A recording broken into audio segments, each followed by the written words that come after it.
Why this big book? Why a full-scale discussion of the magic of thinking big?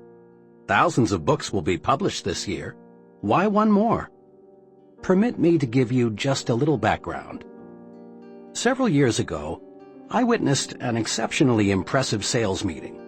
The vice president in charge of marketing for this company was tremendously excited. He wanted to drive home a point. He had with him on the platform the leading representative in the organization, a very ordinary-looking fellow who earned in the year just ended just a little under $60,000. The earnings of other representatives averaged $12,000. The executive challenged the group. Here is what he said. "I want you to take a good look at Harry. Look at him. Now what's Harry got that the rest of you haven't? Harry earned 5 times the average, but is Harry 5 times smarter? No, not according to our personnel tests. I checked. They show he's about average in that department. And did Harry work 5 times harder than you fellows? No, not according to the reports. In fact, he took more time off than most of you. Did Harry have a better territory? Again, I've got to say no. The accounts averaged about the same. Did Harry have more education, better health? Again, no. Harry is about as average as an average guy could be, except for one thing. The difference between Harry and the rest of you, said the vice president, the difference is that Harry thought 5 times bigger. Then the executive proceeded to show that success is determined not so much by the size of one's brain as it is by the size of one's thinking. This was an intriguing thought, and it stayed with me. The more I observed, the more people I talked with, the deeper I dug into what's really behind success, the clearer was the answer. Case history after case history proved that the size of bank accounts, the size of happiness accounts, and the size of one's general satisfaction account is dependent on the size of one's thinking. There is magic in thinking big. If thinking big accomplishes so much, why doesn't everyone think that way? I've been asked that question many times. Here, I believe, is the answer. All of us, more than we recognize, are products of the thinking around us. And much of this thinking is little, not big. All around you is an environment that is trying to tug you, trying to pull you down second-class street. You are told almost daily that there are too many chiefs and not enough Indians. In other words, that opportunities to lead no longer exist, that there is a surplus of chiefs, so be content to be a little guy. But this too many chiefs idea simply doesn't square with the truth.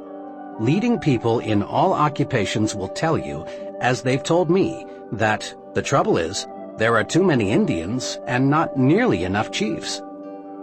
This petty environment says other things, too. It tells you, whatever will be, that your destiny is outside your control, that fate is in complete control. So forget those dreams, forget that finer home, forget that special college for the children, forget the better life. Be resigned, lie down and wait to die. And who hasn't heard the statement that success isn't worth the price? As if you have to sell your soul, your family life, your conscience, your set of values to reach the top. But in truth, success doesn't demand a price. Every step forward pays a dividend. This environment also tells us there's too much competition for the top spots in life. But is there? A personnel selection executive told me that he receives 50 to 250 times as many applicants for jobs that pay $10,000 per year as for jobs that pay $50,000 a year. This is to say that there is at least 50 times as much competition for jobs on Second-Class Street as for jobs on First-Class Avenue. First-Class Avenue, USA, is a short, uncrowded street. There are countless vacancies waiting there for people like you who dare to think big. The basic principles and concepts supporting the magic of thinking big come from the highest pedigree sources, the very finest and biggest thinking minds yet to live on planet Earth.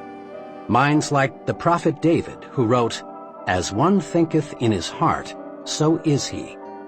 Minds such as Emerson, who said, "Great men are those who see that thoughts rule the world."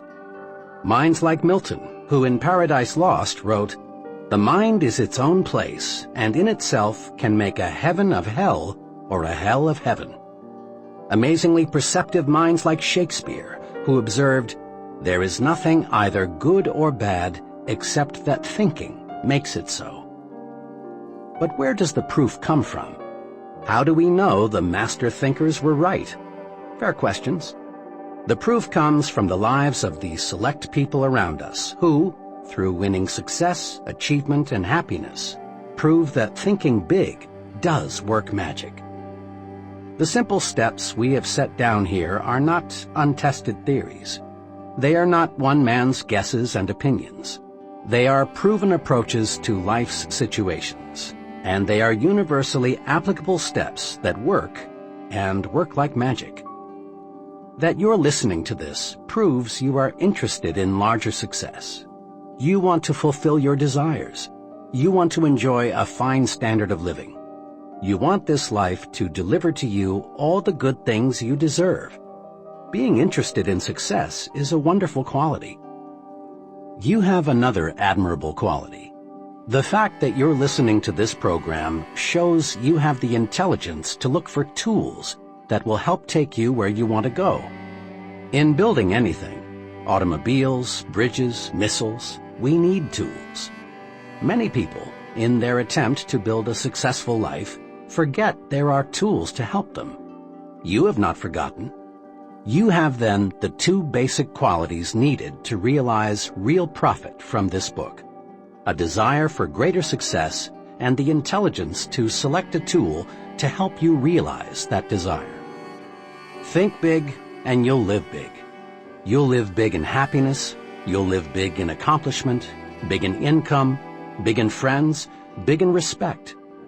Enough for the promise. Start now, right now, to discover how to make your thinking make magic for you. Start out with this thought of the great philosopher Disraeli: life is too short to be little. What this book will do for you. In every chapter of this book, you will find dozens of hard-headed, practical ideas, techniques, and principles that will enable you to harness the tremendous power of thinking big, so as to gain for yourself the success, happiness, and satisfaction you want so much.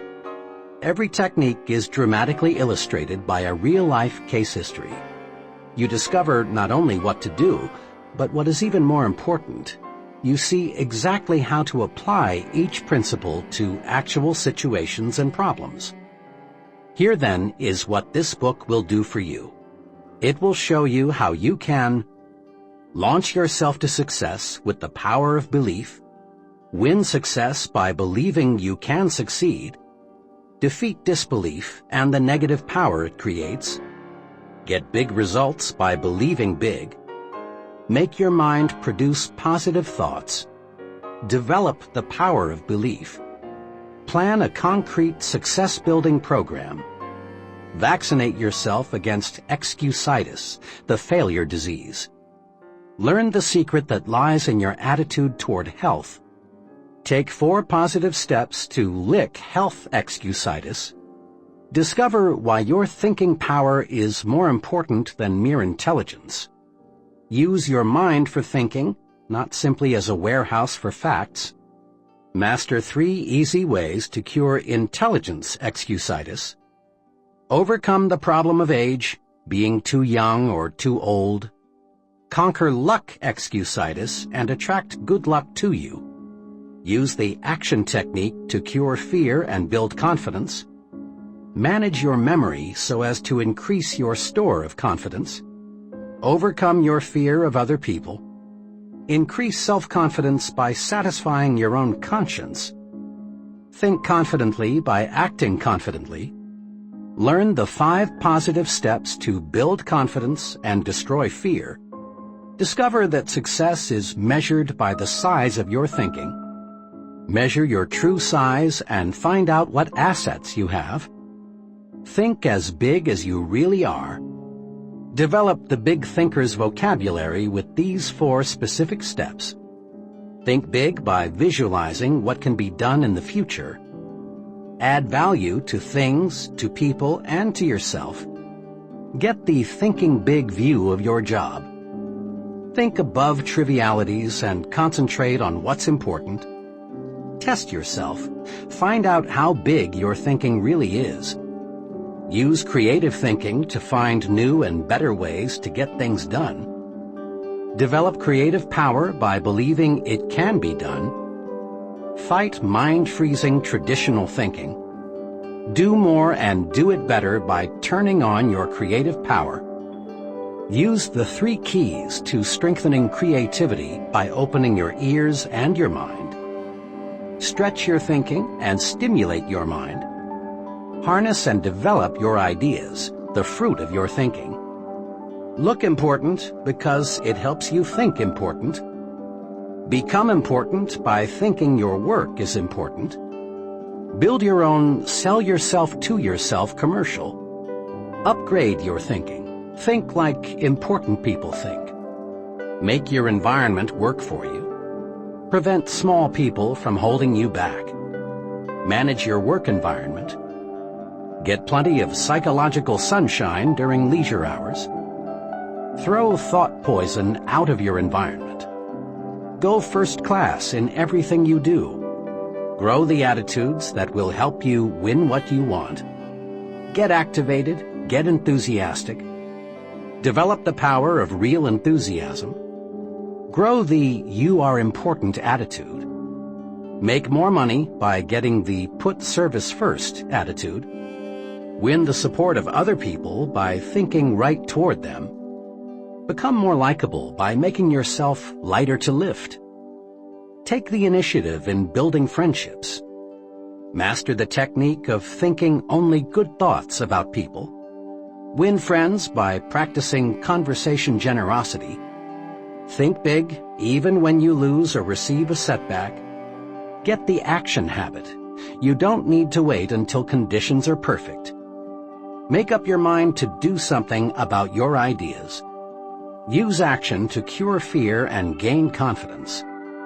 Discover the secret of mind action. Capitalize on the magic of now. Strengthen yourself by getting the speak up habit. Develop initiative, a special kind of action. Discover that defeat is nothing more than a state of mind. Salvage something from every setback. Use the force of constructive self-criticism. Achieve positive results through persistence and experimentation. Whip discouragement by finding the good side to every situation. Multiply your energy by setting definite goals. Set goals that will help you get things done and live longer. Accomplish your goals with this 30-day improvement guide. Invest in yourself for future profit. Learn the 4 rules of leadership. Develop your power to trade minds with the people you want to influence. Put the be human approach to work for you. Think progress, believe in progress, push for progress. Test yourself to learn whether you are a progressive thinker. Tap your supreme thinking power. Use the magic of thinking big in life's most crucial situations. Chapter 1. Believe you can succeed and you will. Success means many wonderful, positive things. Success means personal prosperity, a fine home, vacations, travel, new things, financial security, giving your children maximum advantages. Success means winning admiration, leadership, being looked up to by people in your business and social life. Success means freedom, freedom from worries, fears, frustrations, and failure. Success means self-respect, continually finding more real happiness and satisfaction from life, being able to do more for those who depend on you. Success means winning. Success, achievement, is the goal of life. Every human being wants success. Everybody wants the best this life can deliver. Nobody enjoys crawling, living in mediocrity. No one likes feeling second class and feeling forced to go that way. Some of the most practical success-building wisdom is found in that biblical quotation stating that faith can move mountains. Believe, really believe you can move a mountain, and you can. Not many people believe that they can move mountains, so, as a result, not many people do. On some occasion, you've probably heard someone say something like, "It's nonsense to think you can make a mountain move away just by saying, 'Mountain, move away.' It's simply impossible." People who think this way have belief confused with wishful thinking. And true enough, you can't wish away a mountain. You can't wish yourself into an executive suite. Nor can you wish yourself into a 5-bedroom, 3-bath house or the high-income brackets. You can't wish yourself into a position of leadership. But you can move a mountain with belief. You can win success by believing you can succeed. There is nothing magical or mystical about the power of belief. Belief works this way. Belief, the "I'm positive I can" attitude, generates the power, skill, and energy needed to do. When you believe I can do it, the how to do it develops. Every day, all over the nation, young people start working in new jobs. Each of them wishes that someday he could enjoy the success that goes with reaching the top. But the majority of these young people simply don't have the belief that it takes to reach the top rungs. And they don't reach the top. Believing it's impossible to climb high, they do not discover the steps that lead to great heights. Their behavior remains that of the average person. But a small number of these young people really believe they will succeed.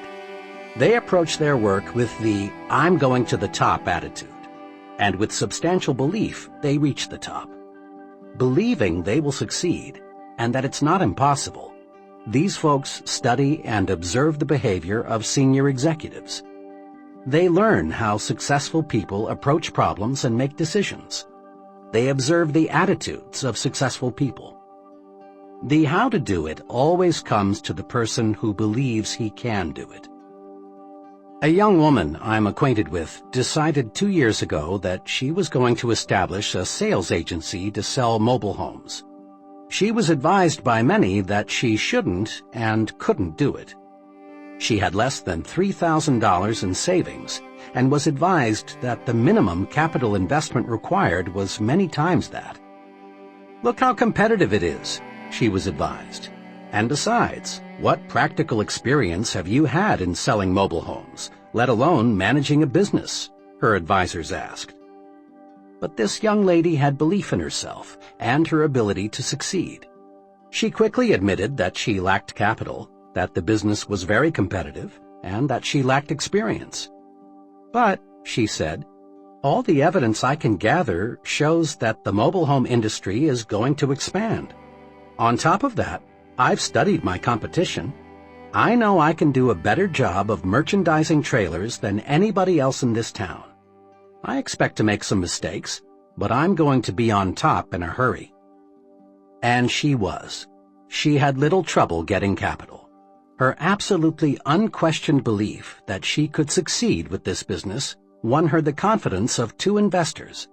And armed with complete belief, she did the impossible. She got a trailer manufacturer to advance her a limited inventory with no money down. Last year, she sold over $1 million worth of trailers. Next year, she says, I expect to gross over $2 million. Belief, strong belief, triggers the mind to figure ways and means and how to. And believing you can succeed makes others place confidence in you. Most people do not put much stock in belief, but some, the residents of Successfulville, USA, do. Just a few weeks ago, a friend who is an official with a state highway department in a Midwestern state related a mountain-moving experience to me. Last month, my friend began, our department sent notices to a number of engineering companies that we were authorized to retain some firm to design 8 bridges as part of our highway building program. The bridges were to be built at a cost of $5 million. The engineering firm selected would get a 4% commission, or $200,000 for its design work. I talked with 21 engineering firms about this. The 4 largest decided right away to submit proposals. The other 17 companies were small, having only 3 to 7 engineers each. The size of the project scared off 16 of these 17. They went over the project, shook their heads, and said, in effect, "It's too big for us. I wish I thought we could handle it, but it's no use even trying." But one of these small firms, a company with only 3 engineers, studied the plans and said, "We can do it. We'll submit a proposal." They did, and they got the job. Those who believe they can move mountains, do. Those who believe they can't, cannot. Belief triggers the power to do. Actually, in these modern times, belief is doing much bigger things than moving mountains. The most essential element, in fact, the essential element in our space explorations today, is belief that space can be mastered. Without firm, unwavering belief that man can travel in space, our scientists would not have the courage, interest, and enthusiasm to proceed. Belief that cancer can be cured will ultimately produce cures for cancer. Currently, there is some talk of building a tunnel under the English Channel to connect England with the continent. Whether this tunnel is ever built depends on whether responsible people believe it can be built. Belief in great results is the driving force, the power behind all great books, plays, scientific discoveries. Belief in success is behind every successful business, church, and political organization. Belief in success is the one basic, absolutely essential ingredient of successful people. Believe, really believe you can succeed, and you will. Over the years, I've talked with many people who have failed in business ventures and in various careers. I've heard a lot of reasons and excuses for failure. Something especially significant unfolds as conversations with failures develop. In a casual sort of way, the failure drops a remark like, "To tell the truth, I didn't think it would work," or "I had my misgivings before I even started out," or "Actually, I wasn't too surprised that it didn't work out."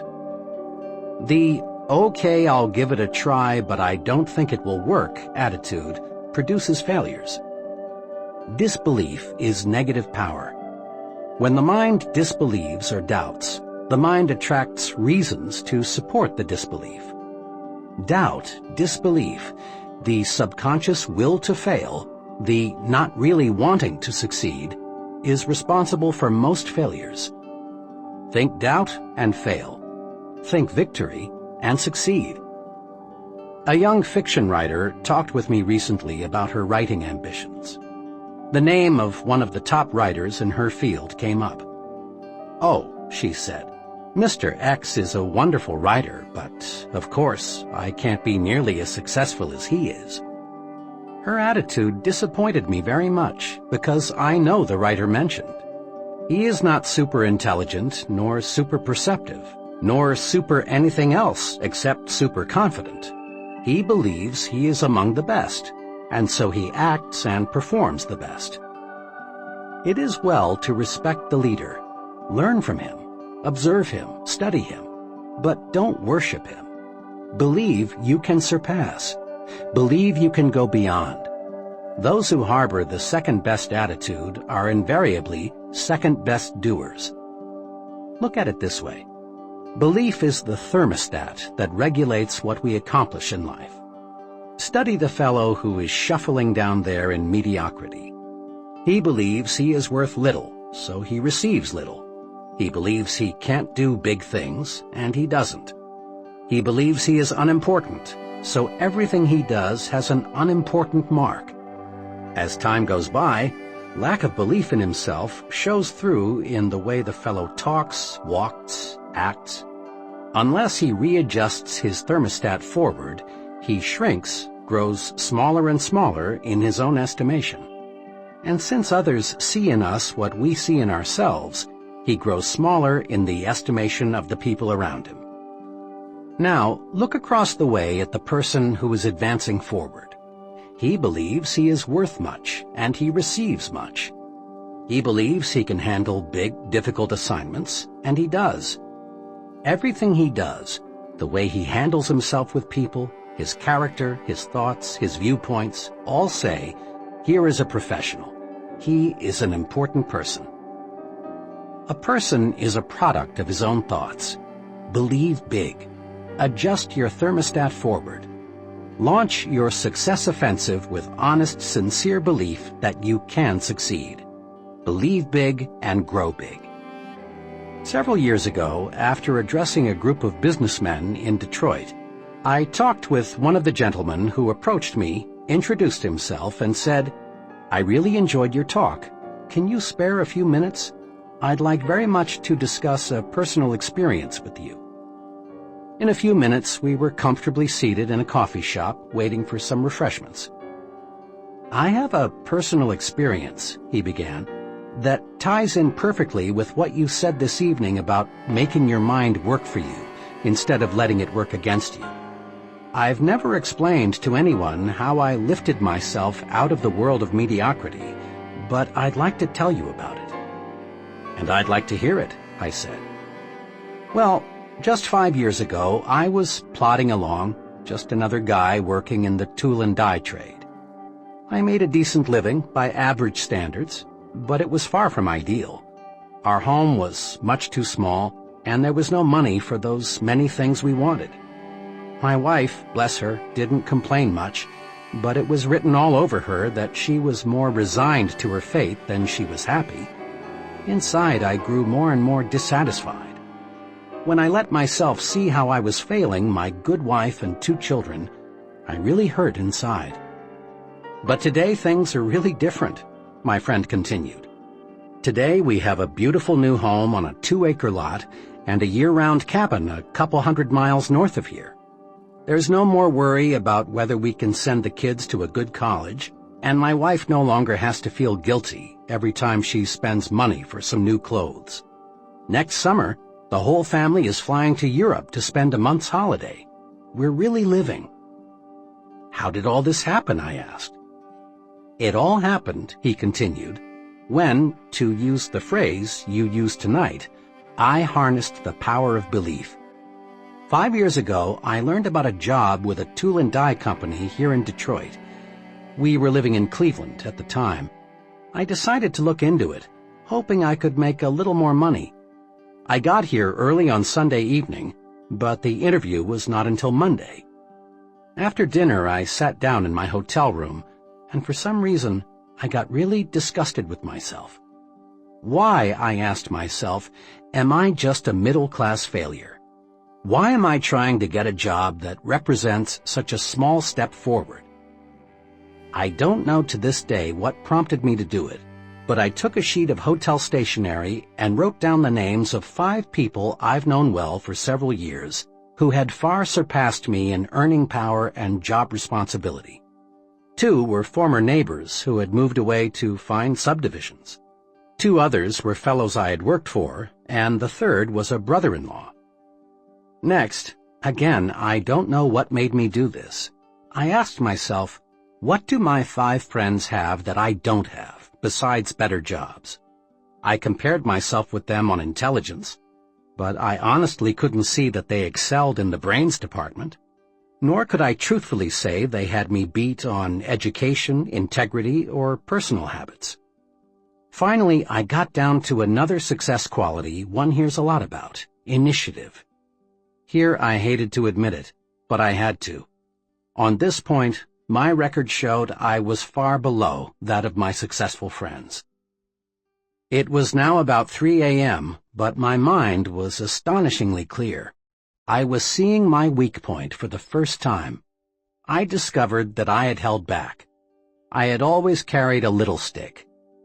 I dug into myself deeper and deeper and found the reason I lacked initiative was because I didn't believe inside that I was worth very much. I sat there the rest of the night, just reviewing how lack of faith in myself had dominated me ever since I could remember, how I had used my mind to work against myself. I found I had been preaching to myself why I couldn't get ahead instead of why I could. I had been selling myself short. I found this streak of self-depreciation showed through in everything I did. Then it dawned on me that no one else was going to believe in me until I believed in myself. Right then I decided, I'm through feeling second class. From here on in, I'm not going to sell myself short. Next morning, I still had that confidence. During the job interview, I gave my newfound confidence its first test. Before coming for the interview, I'd hoped I would have the courage to ask for $750 or maybe even $1,000 more than my present job was paying. But now, after realizing I was a valuable man, I upped it to $3,500. And I got it. I sold myself because after that one long night of self-analysis, I found things in myself that made me a lot more saleable. Within 2 years after I took that job, I had established a reputation as the fellow who can get business.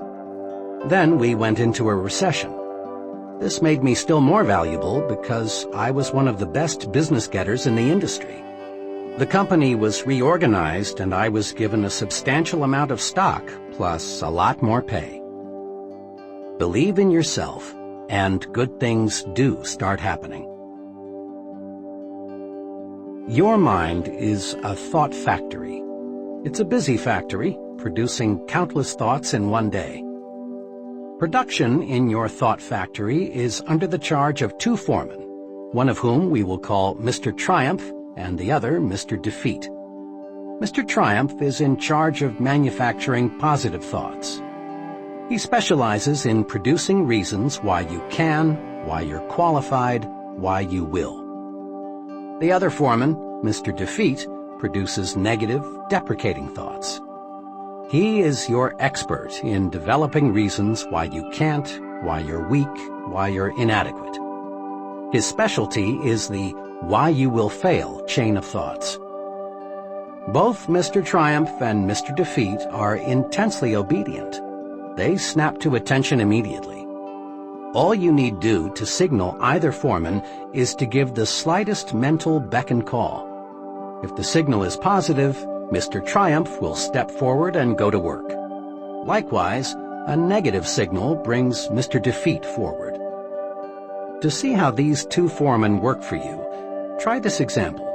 Tell yourself, today is a lousy day. This signals Mr. Defeat into action, and he manufactures some facts to prove you are right. He suggests to you that it's too hot or it's too cold. Business will be bad today. Sales will drop. Other people will be on edge. You may get sick. Your wife will be in a fussy mood. Mr. Defeat is tremendously efficient. In just a few moments, he's got you sold. It is a bad day. Before you know it, it is a heck of a bad day. But tell yourself, today is a fine day, and Mr. Triumph is signaled forward to act. He tells you, this is a wonderful day.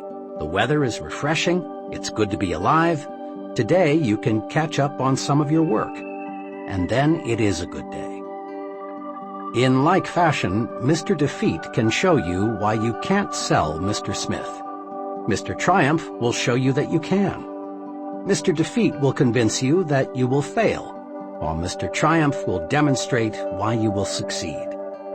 Mr. Defeat will prepare a brilliant case against Tom, while Mr. Triumph will show you more reasons why you like Tom. Now, the more work you give either of these 2 foremen, the stronger he becomes. If Mr. Defeat is given more work to do, he adds personnel and takes up more space in your mind. Eventually, he will take over the entire thought manufacturing division, and virtually all thought will be of a negative nature. The only wise thing to do is fire Mr. Defeat. You don't need him. You don't want him around telling you that you can't, you're not up to it, you'll fail, and so on.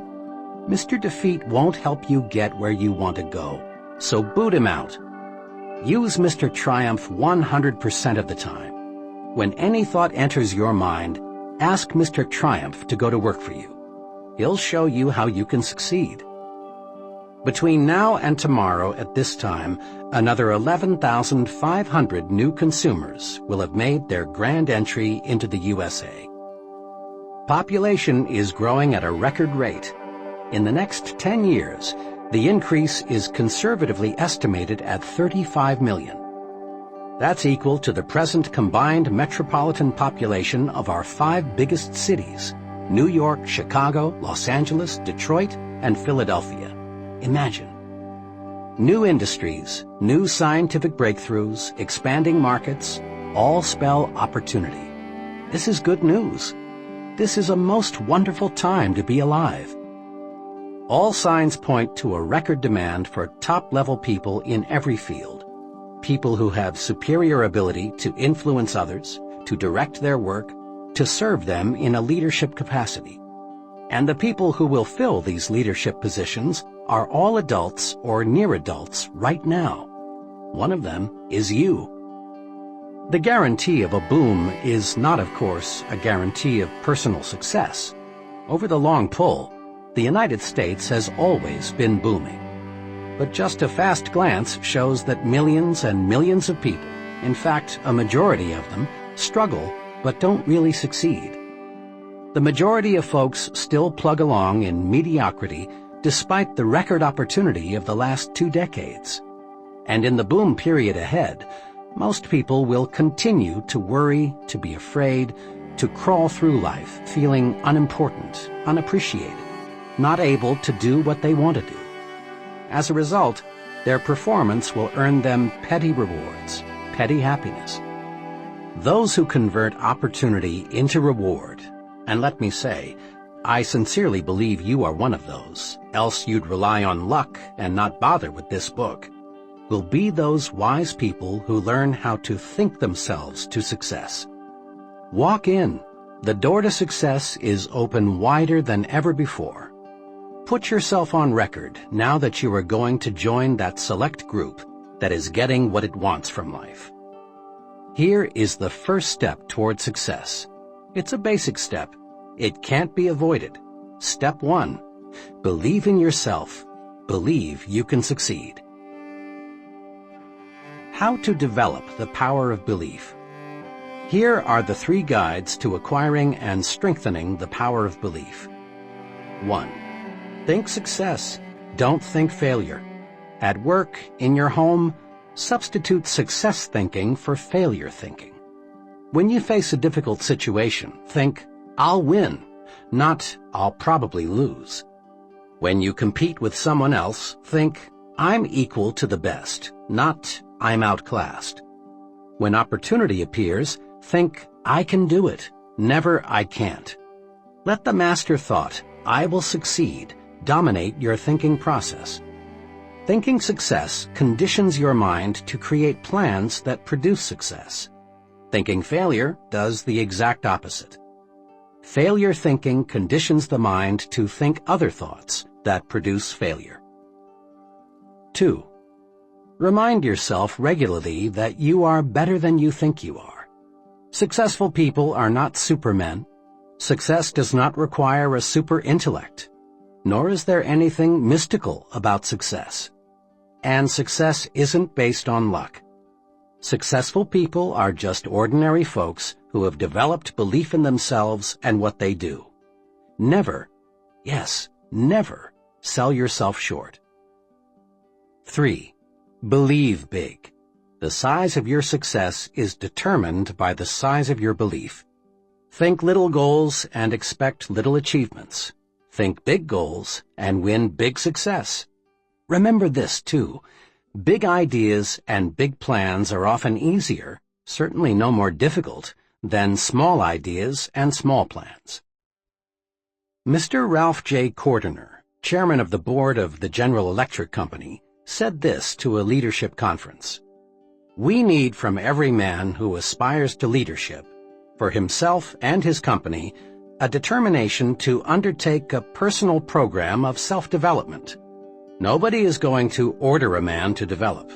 Whether a man lags behind or moves ahead in his specialty is a matter of his own personal application. This is something which takes time, work, and sacrifice. Nobody can do it for you. Mr. Cordener's advice is sound and practical. Live it. Persons who reach the top rungs in business management, selling, engineering, religious work, writing, acting, and in every other pursuit get there by following conscientiously and continuously a plan for self-development and growth. Any training program, and that's exactly what this book is, must do three things. It must provide content, the what to do. Second, it must supply a method, the how to do it. And third, it must meet the acid test, that is, get results. The what of your personal training program for success is built on the attitudes and techniques of successful people. How do they manage themselves? How do they overcome obstacles? How do they earn the respect of others? What sets them apart from the ordinary? How do they think? The how of your plan for development and growth is a series of concrete guides for action. These are found in each chapter. These guides work. Apply them and see for yourself. What about the most important part of training? Results? Wrapped up briefly, conscientious application of the program presented here will bring you success, and on a scale that may now look impossible. Broken down into its components, your personal training program for success will bring you a series of rewards. The reward of deeper respect from your family, the reward of admiration from your friends and associates, the reward of feeling useful, of being someone, of having status, the reward of increased income and a higher standard of living. Your training is self-administered. There will be no one standing over your shoulder telling you what to do and how to do it. This book will be your guide, but only you can understand yourself. Only you can command yourself to apply this training. Only you can evaluate your progress. Only you can bring about corrective action should you slip a little. In short, you are going to train yourself to achieve bigger and bigger success. You already have a fully equipped laboratory in which you can work and study. Your laboratory is all around you. Your laboratory consists of human beings. This laboratory supplies you with every possible example of human action. And there is no limit to what you can learn once you see yourself as a scientist in your own lab. What's more, there is nothing to buy. There is no rent to pay. There are no fees of any kind. You can use this laboratory as much as you like for free. As director of your own laboratory, you will want to do what every scientist does: observe and experiment. Isn't it surprising to you that most people understand so little about why people act as they do, even though they are surrounded by people all their lives? Most people are not trained observers. One important purpose of this book is to help you train yourself to observe, to develop deep insight into human action. You'll want to ask yourself questions like, why is John so successful and Tom just getting by? Why do some people have many friends and other people have only few friends? Why will people gladly accept what one person tells them but ignore another person who tells them the same thing?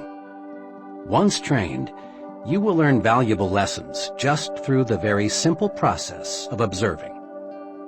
Here are 2 special suggestions to help you make yourself a trained observer. Select for special study the most successful and the most unsuccessful person you know. Then, as the book unfolds, observe how closely your successful friend adheres to these success principles. Notice also how studying the 2 extremes will help you see the unmistakable wisdom of following the truths outlined in this book. Each contact you make with another person gives you a chance to see success development principles at work. Your objective is to make successful action habitual. The more we practice, the sooner it becomes second nature to act in the desired way. Most of us have friends who grow things for a hobby, and we've all heard them say something like, "It's exciting to watch those plants grow. Just look how they respond to plant food and water. See how much bigger they are today than they were last week." To be sure, it is thrilling to watch what can happen when men cooperate carefully with nature. But it is not 1/10 as fascinating as watching yourself respond to your own carefully administered thought management program. It's fun to feel yourself growing more confident, more effective, more successful, day by day, month by month. Nothing, absolutely nothing, in this life gives you more satisfaction than knowing you're on the road to success and achievement. And nothing stands as a bigger challenge than making the most of yourself. Chapter 2.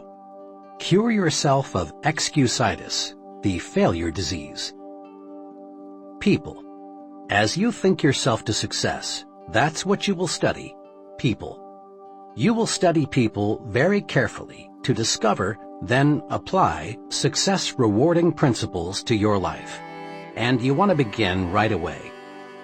Go deep into your study of people, and you'll discover unsuccessful people suffer a mind-deadening thought disease. We call this disease excusitis. Every failure has this disease in its advanced form, and most average persons have at least a mild case of it.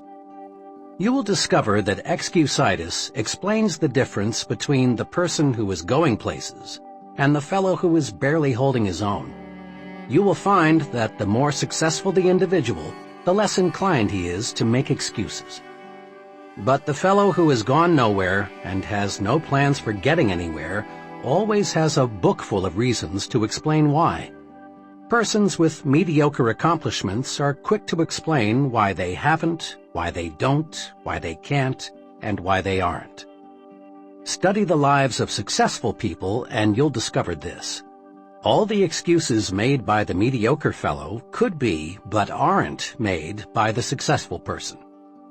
I have never met nor heard of a highly successful business executive, military officer, salesman, professional person, or leader in any field who could not have found one or more major excuses to hide behind. Roosevelt could have hidden behind his lifeless legs. Truman could have used no college education. Kennedy could have said, "I'm too young to be president." Johnson and Eisenhower could have ducked behind heart attacks. Like any disease, excusitis gets worse if it isn't treated properly. A victim of this thought disease goes through this mental process. I'm not doing as well as I should. What can I use as an alibi that will help me save face? Let's see. Poor health? Lack of education? Too old? Too young? Bad luck? Personal misfortune? Wife? The way my family brought me up? Once the victim of this failure disease has selected a good excuse, he sticks with it. Then he relies on the excuse to explain to himself and others why he is not going forward. And each time the victim makes the excuse becomes embedded deeper within his subconsciousness. Thoughts, positive or negative, grow stronger when fertilized with constant repetition. At first, the victim of excusitis knows his alibi is more or less a lie. But the more frequently he repeats it, the more convinced he becomes that it is completely true, that the alibi is the real reason for his not being the success he should be. Procedure 1, then, in your individual program of thinking yourself to success must be to vaccinate yourself against excusitis, the disease of the failures. The 4 most common forms of excusitis. Excusitis appears in a wide variety of forms, but the worst types of this disease are health excusitis, intelligence excusitis, age excusitis, and luck excusitis. Now let's see just how we can protect ourselves from these 4 common ailments. 1. But my health isn't good. Health excusitis ranges all the way from the chronic I don't feel good to the more specific, I've got such and such wrong with me. Bad health in 1,000 different forms is used as an excuse for failing to do what a person wants to do, failing to accept greater responsibilities, failing to make more money, failing to achieve success. Millions and millions of people suffer from health excusitis. But is it in most cases a legitimate excuse? Think for a moment of all the highly successful people you know who could, but who don't, use health as an excuse. My physician and surgeon friends tell me the perfect specimen of adult life is non-existent.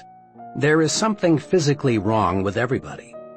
Many surrender in whole or in part to health excusitis, but success-thinking people do not.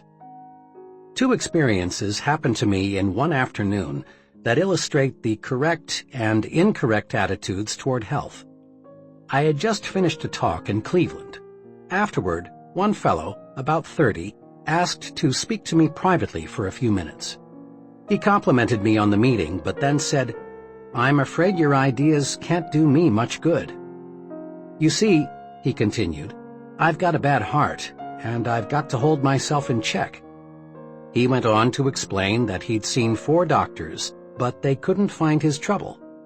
He asked me what I would suggest he do. "Well," I said, "I know nothing about the heart, but as one layman to another, here are 3 things I'd do.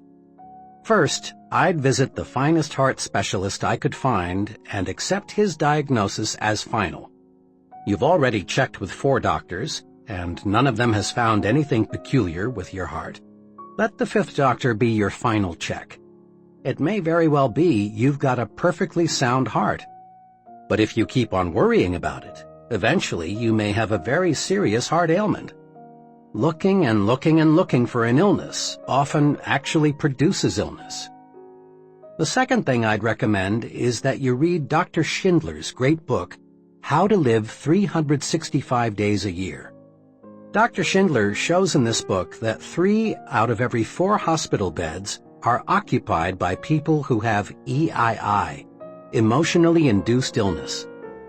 Imagine, 3 out of 4 people who are sick right now would be well if they learned how to handle their emotions.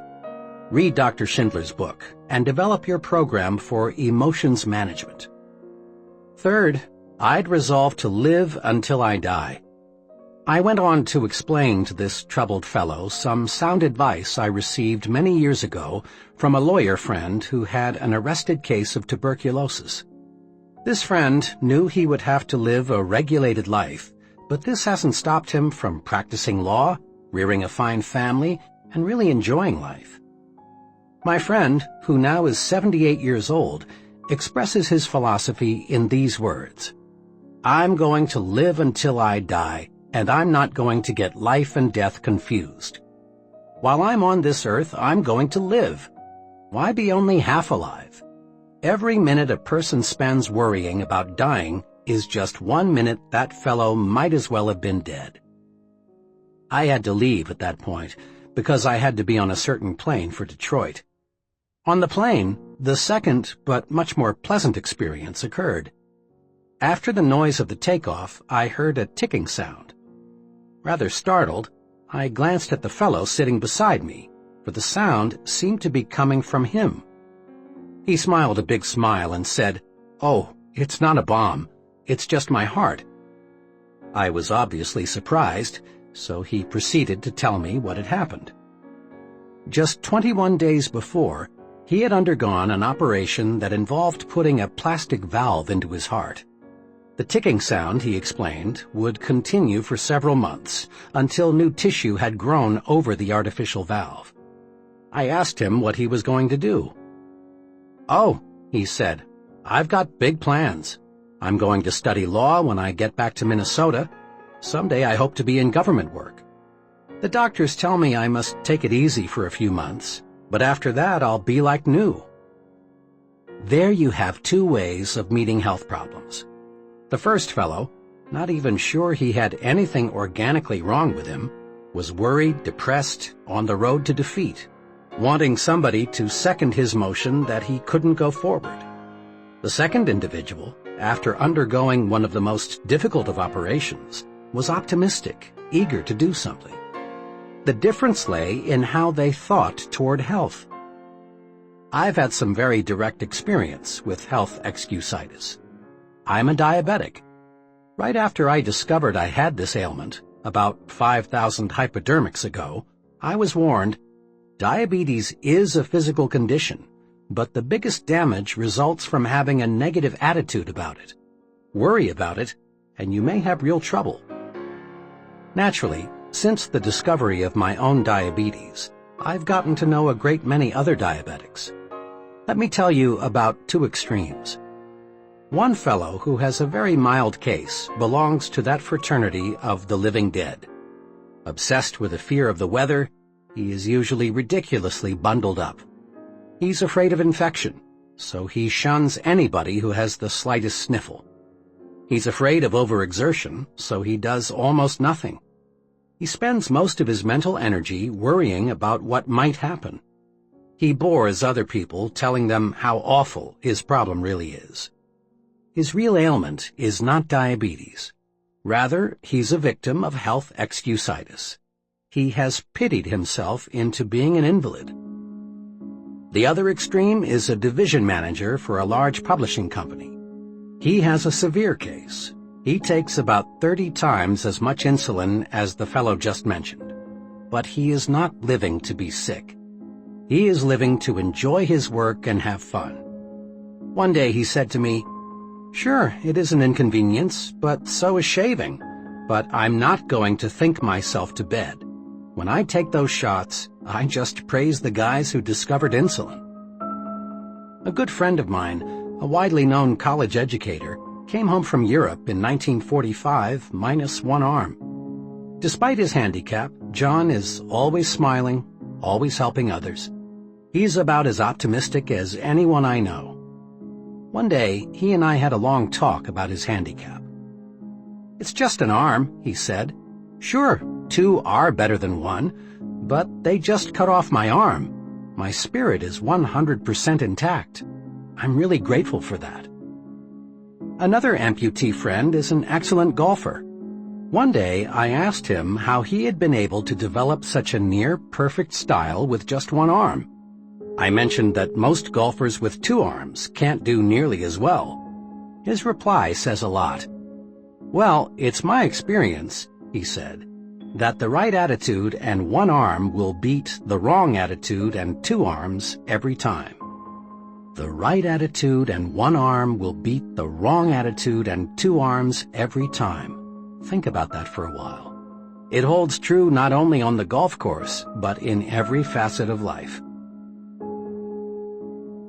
4 things you can do to lick health excusitis. The best vaccine against health excusitis consists of these 4 doses. 1. Refuse to talk about your health. The more you talk about an ailment, even the common cold, the worse it seems to get. Talking about bad health is like putting fertilizer on weeds. Besides, talking about your health is a bad habit. It bores people. It makes one appear self-centered and old-maidish. Success-minded people defeat the natural tendency to talk about their bad health. One may, and let me emphasize the word may, get a little sympathy, but one doesn't get respect and loyalty by being a chronic complainer. 2. Refuse to worry about your health. Dr. Walter Alvarez, emeritus consultant to the world-famous Mayo Clinic, wrote recently, "I always beg worriers to exercise some self-control. For instance, when I saw this man, a fellow who was convinced he had a diseased gallbladder, although 8 separate X-ray examinations showed that the organ was perfectly